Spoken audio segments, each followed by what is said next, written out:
Muy buenas noches, amados hermanos, que el Señor les bendiga. Lo prometido es deuda, estamos nuevamente aquí para compartir contigo nuevamente una enseñanza, amén, acerca de la palabra del Señor. Y en esta noche eh, vamos a estar viendo la parte segunda. De hecho no tenía pensado dar esta parte segunda de este tema, el cual titulamos La iglesia del principio versus la iglesia actual. Pero dado que se despertaron algunas controversias y surgieron algunas preguntas y dudas entre aquellos que vieron este video, amén. Vamos a aclarar esas dudas, esas controversias, amén, en esta noche. Señor les bendiga a cada uno de los hermanos que estarán conectando y amigos también. Eh, Solo va a ser corto este video, solamente vamos a dar respuestas a esas preguntas y controversias que surgieron. Amén. Que el Señor les bendiga. El Luis, que Dios te bendiga. Hijo, qué bueno que te conectaste en esta noche. Lo que estamos haciendo aquí es dar un tema acerca de la palabra de Dios. Amén. Bueno, vamos a iniciar. Amén. Porque pues después de haber hecho el estudio de la iglesia al principio versus la iglesia actual que dimos el domingo pasado, en donde casi al final del estudio, aquellos que lo vieron, recordaremos que presenté una tabla en que, de hecho la voy a presentar nuevamente a continuación, en la que aparecen los mandamientos que Dios dio en un principio. Aparecen también Jesús y los apóstoles en el siglo primero y parte del siglo segundo. Aparece la Iglesia Católica Romana que surgió en el siglo tercero y cuarto. Y al final puse la Iglesia Cristiana Protestante, que esa surgió en el siglo XVI, allá con la reforma de Juan Calvino, Martín Lutero y otros. Amén. Y marqué, en esta tabla marqué, quiénes de estos tres grupos obedecen los mandamientos de Dios, esos mandamientos que Dios dio en un principio, y quienes no los obedecen o quienes los cambiaron por otros mandamientos. Amén. Y esto pues despertó cierta controversia. Es por eso que hago este video, para esclarecer esos puntos. Amén. Y esta es la tabla que presenté en el video del domingo pasado. Como puedes ver, primero aparecen los mandamientos de Dios, los cuales puse, por ejemplo, el mandamiento de la circuncisión en Génesis 17:10. No vamos a hablar hoy acerca de la circuncisión. Aquellos que quieran saber un poco más de esto, yo les invito a que vean el estudio de la carta a los Gálatas, capítulo 1, parte 1 y parte 2. Ahí es donde hablamos un poquito de esto. O también próximamente vamos a estar dando un estudio acerca de la carta a los romanos, donde también vamos a estar hablando un poco de este mandamiento de la circuncisión. Amén, porque ahí es donde Pablo dice que ya no es la circuncisión en la carne, sino que ahora es en el corazón. Vamos a ver exactamente a qué se estaba refiriendo el apóstol Pablo, pero eso va a ser en el estudio de la carta a los romanos. También mandamiento de Dios, por ejemplo, el día de reposo, guardar el séptimo día como día de reposo, que Dios lo estableció en Éxodo 28, del verso 8 al 11.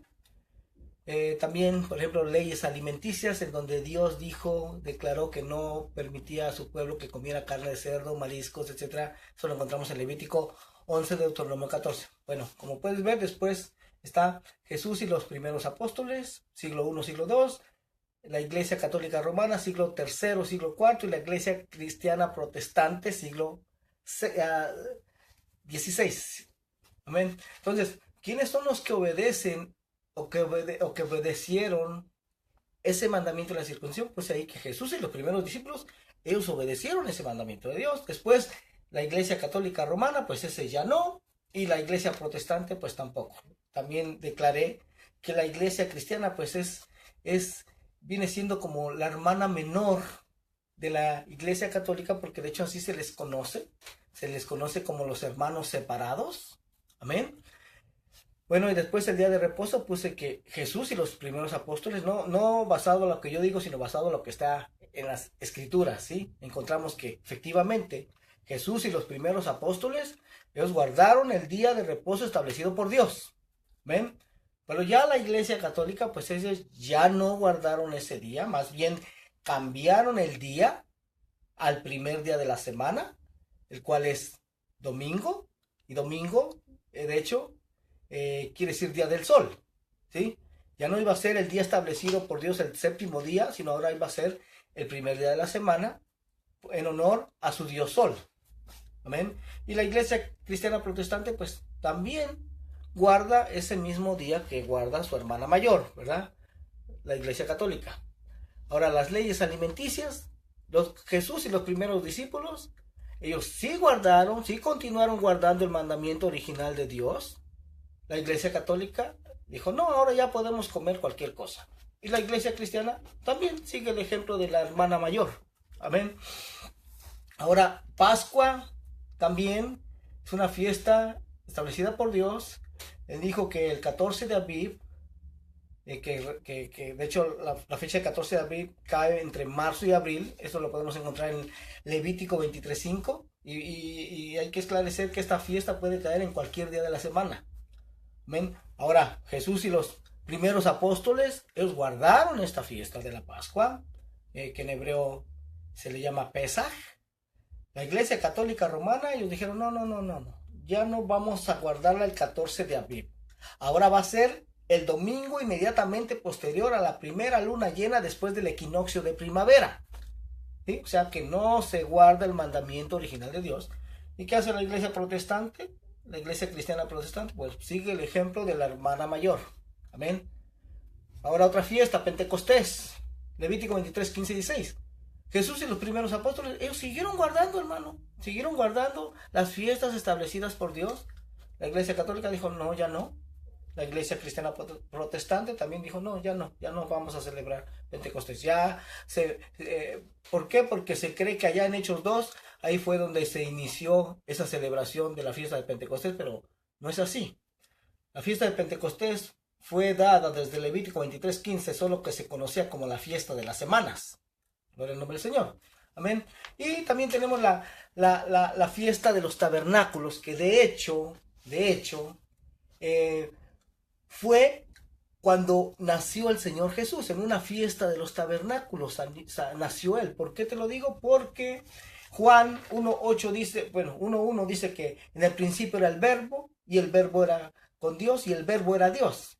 Y el verso 8 parece que dice, y el verbo se hizo carne y habitó entre nosotros. Pero esa palabra habitó, cuando tú la buscas en el griego original, dice que es hacer un tabernáculo. O sea, en otras palabras, Jesús tabernaculizó con nosotros. Amén. Entonces, Jesús y los primeros apóstoles, ellos siguieron guardando esa fiesta de los tabernáculos. La Iglesia Católica Romana dijo, no. Es más, el nacimiento de Jesús ya no va a ser entre septiembre y octubre, que es cuando se realiza esta fiesta de los tabernáculos, sino que ahora va a ser el 25 de diciembre, en honor a nuestro Dios Tamuz. ¿Sí? ¿Te das cuenta cómo la Iglesia Católica trajo todas sus costumbres paganas y las cristianizó? Tú puedes investigar esto fácilmente, hermano. Vivimos en una época en la que tenemos al alcance de nuestras manos todo esto para poder descubrir si es verdad o no. Simplemente busca origen de la Navidad y te vas a encontrar con todo esto. Amén. Y bueno, pero ¿qué hizo la Iglesia Cristiana Protestante? Pues siguió el ejemplo también de la hermana mayor. Tampoco ya no se va a celebrar la fiesta de los tabernáculos. Ahora va a ser el 25 de diciembre el nacimiento del Dios Tamuz. Y lo mismo con Año Nuevo. La Biblia dice que el Año Nuevo iba a ser en el mes de Aviv, que es entre marzo y abril. Eso está en Éxodo 12, 1 y 2. Los primeros discípulos, así como Jesús, ellos guardaron esa fiesta. Amén. Pero ¿qué hace la Iglesia Católica Romana? Dice, no, ahora ya no va a ser, el Año Nuevo ya no va a ser en el mes de Aviv, ahora va a ser en el mes de enero. Amén. Va a ser en el mes de enero y va a ser para celebrar a nuestro Dios Jano. En inglés es Janus, por eso es que enero en inglés se dice January en honor a Janus. Y la iglesia cristiana protestante pues siguió el mismo ejemplo. Ya no va a ser en el calendario bíblico, sino ahora va a ser en el calendario que nos heredó el Papa Gregorio. ¿Ven? Va a ser el 1 de enero, pero 1 de enero es una fiesta totalmente pagana. Nuevamente la trajeron del paganismo y la cristianizaron. Amén. Bueno, esto es lo que yo presenté el domingo pasado. Amén. Y entonces surgieron algunas dudas y preguntas entre los que vieron este video. Incluso algunas sugerencias para mí fueron hechas de leer ciertas citas bíblicas en donde parece indicar que ya Dios no quiere que se realicen, por ejemplo, la circuncisión, que ya estudiamos recientemente lo referente a la circuncisión en la carta a los Gálatas, y en nuestros próximos estudios de la carta a los Romanos vamos a estar ampliando un poco más acerca de esto. Y también otra cita bíblica en la que parece indicar que tampoco quiere Dios que se guarden ya más el día de reposo, ni las fiestas solemnes como son la Pascua, que en hebreo es Pesach, Pentecostés, que es Shavuot, o Tabernáculos, que es Sukkot, etcétera, que ya no quiere Dios que se celebren todas estas. Y esa cita bíblica que me indicaron, de hecho me preguntaron que si yo nunca había leído esa cita bíblica, que habla de esto, es en Isaías capítulo 1, del verso 10 al 15. Y nuevamente repito, se me preguntó que si yo nunca había leído esta cita, la cual, pues, sí he leído anteriormente, pero no solamente he leído a partir del verso 10 en adelante, como se me aconsejó hacer, sino que yo he leído todo el capítulo 1, y de hecho, del verso 1 al verso 9, aparecen las razones, aparecen las causas por las que Dios dice que el día de reposo y las fiestas solemnes le causan asco. ¿Sí? Pero cuando pregunté a esta persona que si él había leído alguna vez lo que dice del verso 1 al 9 y también del verso 16 en adelante, en otras palabras, si ha leído todo el capítulo 1, se me dijo que no lo había leído, o sea, solamente había leído esa pequeña porción. ¿Sí? Pero aquí pasa lo mismo que sucede cuando se lee el libro de los Hechos en el capítulo 10. ¿Sí? Hay una parte en el capítulo 10 en donde se le dice a Pedro, levántate, mata y come. Y pues nunca se lee lo que está antes ni lo que está después.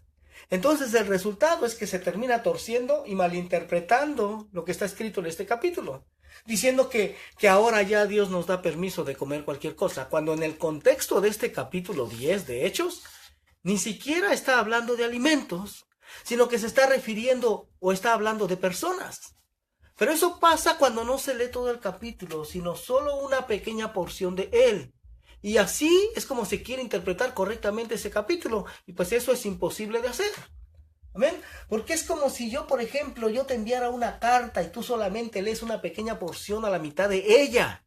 ¿Será que podrás entender el significado de toda la carta? Pues por supuesto que no. Pues lo mismo sucede cuando no se estudia todo el capítulo de una carta o libro. Se va a terminar por torcer el significado y por malinterpretar el texto.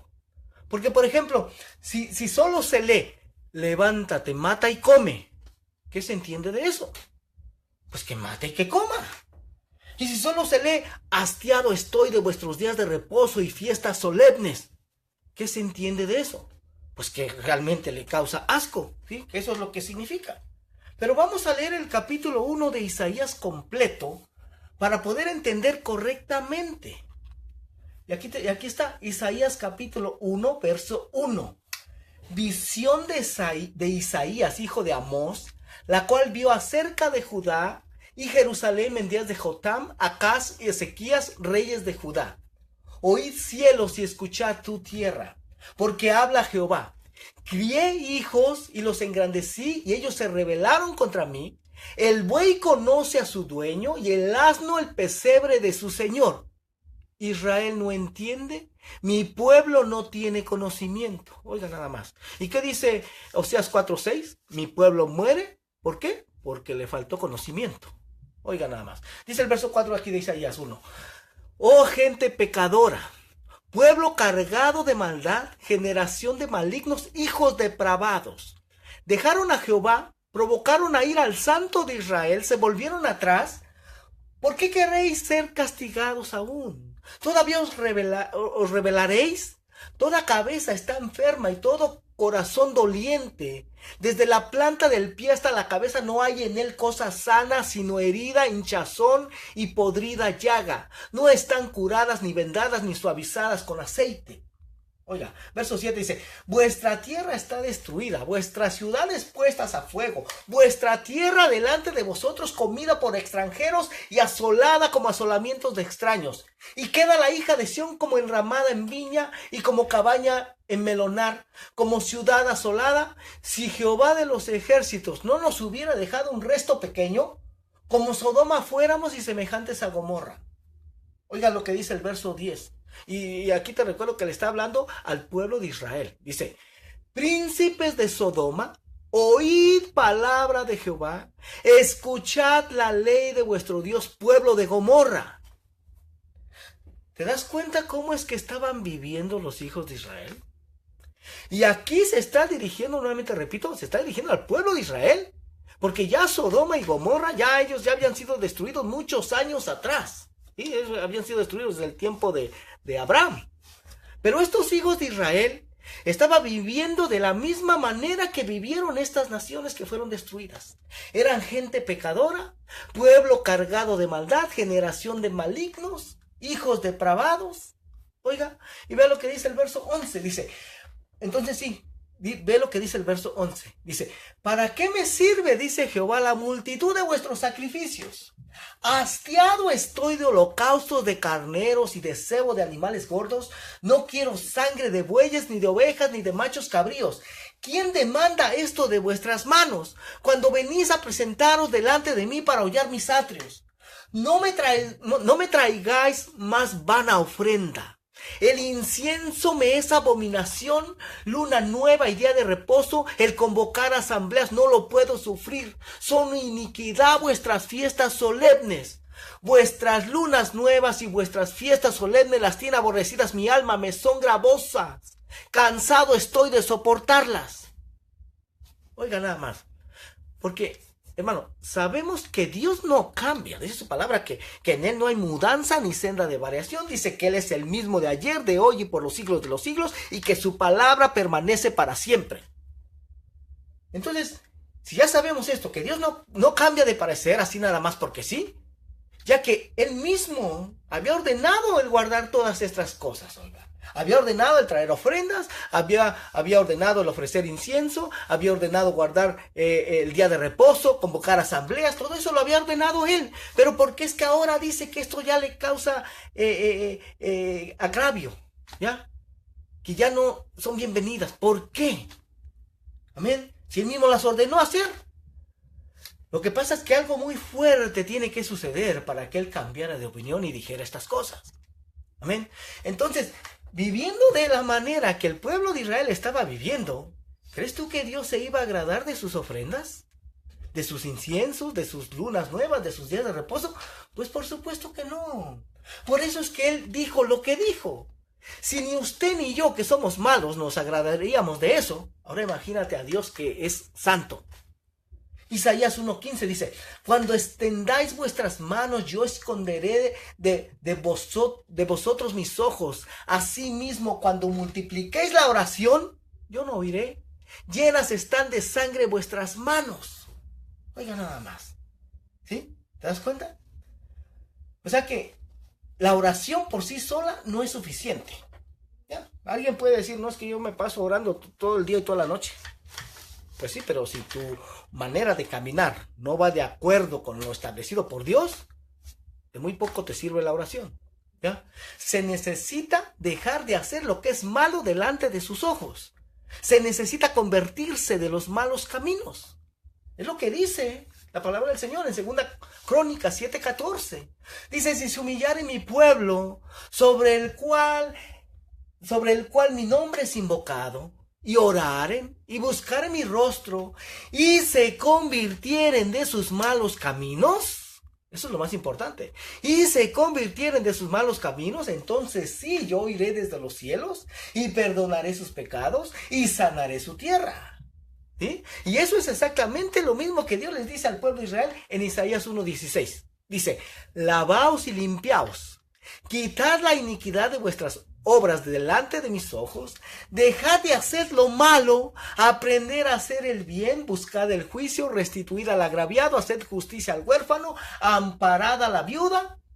Y una vez que se hace conforme a lo que dice el Señor, mira lo que pasa. Isaías 1:18. Venid luego, dice Jehová, y estemos a cuentas. Si vuestros pecados fueren como la grana, como la nieve serán emblanquecidos, y si fueren rojos como el carmesí, vendrán a ser como blanca lana. Si quisiereis y oyereis, comeréis el bien de la tierra. Si no quisiereis y fuereis rebeldes, seréis consumidos a espada, porque la boca de Jehová lo ha dicho.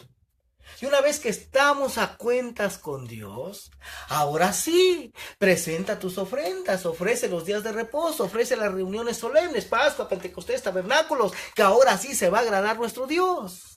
¿Ya? El mismo Señor Jesús enseñó acerca de cómo se debían de traer las ofrendas, ¿sí? Él enseñó esto. Mateo 5:23 dice, por tanto, si traes tu ofrenda al altar y ahí te acuerdas de que tu hermano tiene algo contra ti, deja allí tu ofrenda delante del altar y anda, reconcíliate primero con tu hermano y entonces ven y presenta tu ofrenda. ¿Sí? ¿Qué nos quiere decir el Señor con esto? Que no solamente es hacer las cosas porque sí o porque se tengan que hacer.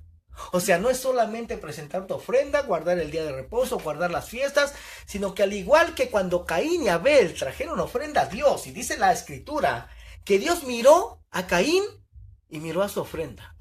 Y Dios miró a Abel y miró su ofrenda. Ya sabemos que Dios se agradó de Abel y de su ofrenda, pero no así de Caín y de su ofrenda. Y no que hubiera algún problema con la ofrenda de Caín, no. Más bien el problema estaba en Caín, ¿ya? Estaba en su corazón.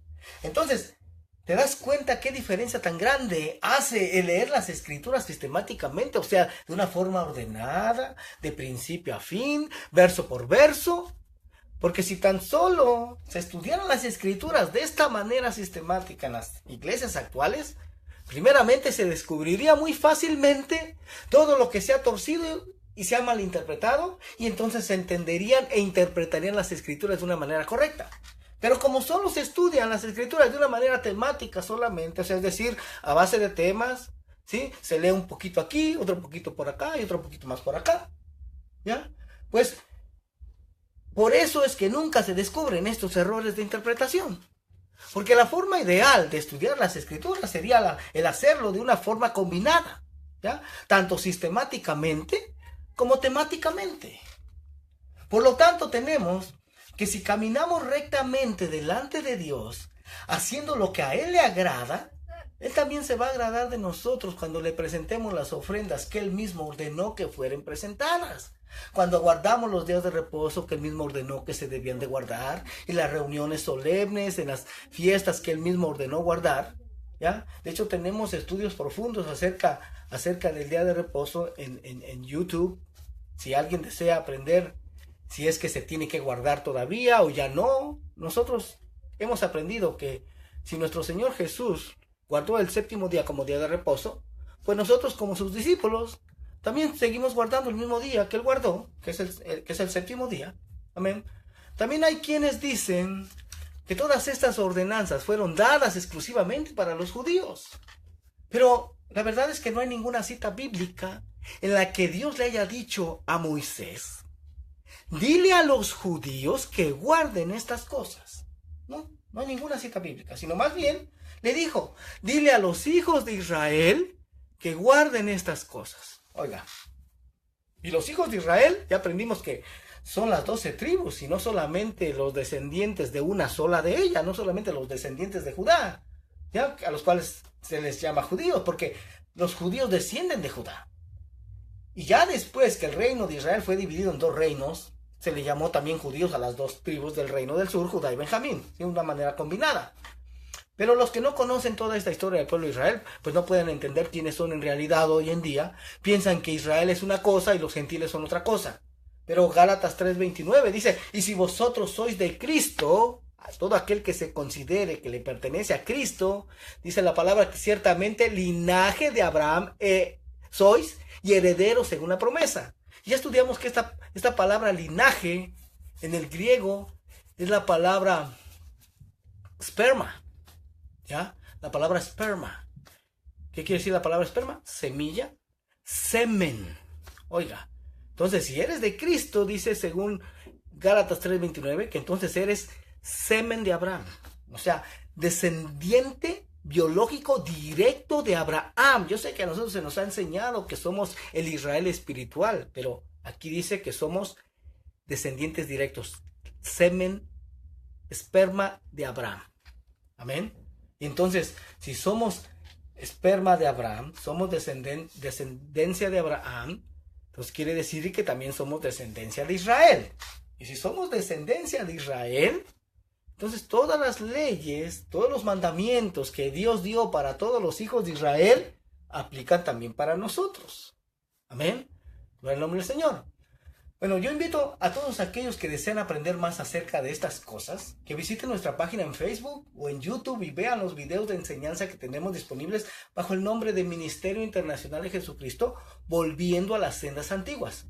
Sobre todo aconsejo mirar los estudios de la carta a los Gálatas, en donde profundizamos acerca de estas cosas que hablamos anteriormente. Y próximamente estarán disponibles también los estudios de la carta a los Romanos. Y entonces vas a poder entender todas estas cosas con claridad y desde una perspectiva totalmente diferente a como las habías entendido antes. Amén. Como dije, solamente era este video para aclarar esas controversias, esas dudas. Amén. El próximo domingo, de hecho, estoy trabajando ahorita en un tema, ya que aquí en los Estados Unidos, la próxima semana se celebra la fiesta de Thanksgiving, que es el Día de Acción de Gracias. Amén. Y sabe usted que la celebración de Acción de Gracias, de hecho, tiene mucho que ver con profecía bíblica. ¿Ya? Tal vez alguien se va a preguntar, ¿y qué tiene que ver con la profecía? Bueno, mucho más de lo que tú te imaginas. Y es lo que estoy trabajando. Es lo que voy a estar trabajando en estos próximos días para tener listo este estudio para presentártelo el domingo próximo. Amén. Antes de iniciar ya con nuestra serie de estudios de la carta a los Romanos. Amén. De todas maneras, si aún te queda alguna duda, alguna pregunta, aquí está mi información. Amén. Si estás o vives cerca del área de Los Ángeles en Echo Park, te invitamos a nuestros estudios en vivo los domingos a partir de las 10 de la mañana. Los lunes también tenemos estudio bíblico a las 7:30 de la noche. Los viernes a las 7:30 de la noche también estudios para jóvenes y niños. Mi teléfono es el área 323-595-6357 y mi correo electrónico, que no se mira muy bien ahí, pero es celestialvision1273@gmail.com. Que el Señor les bendiga. Fue un privilegio el estar nuevamente con ustedes compartiendo estas enseñanzas. Amén. Bendiciones a todos los que se conectaron en esta noche. Que el Señor les bendiga y los esperamos el próximo domingo. Adiós.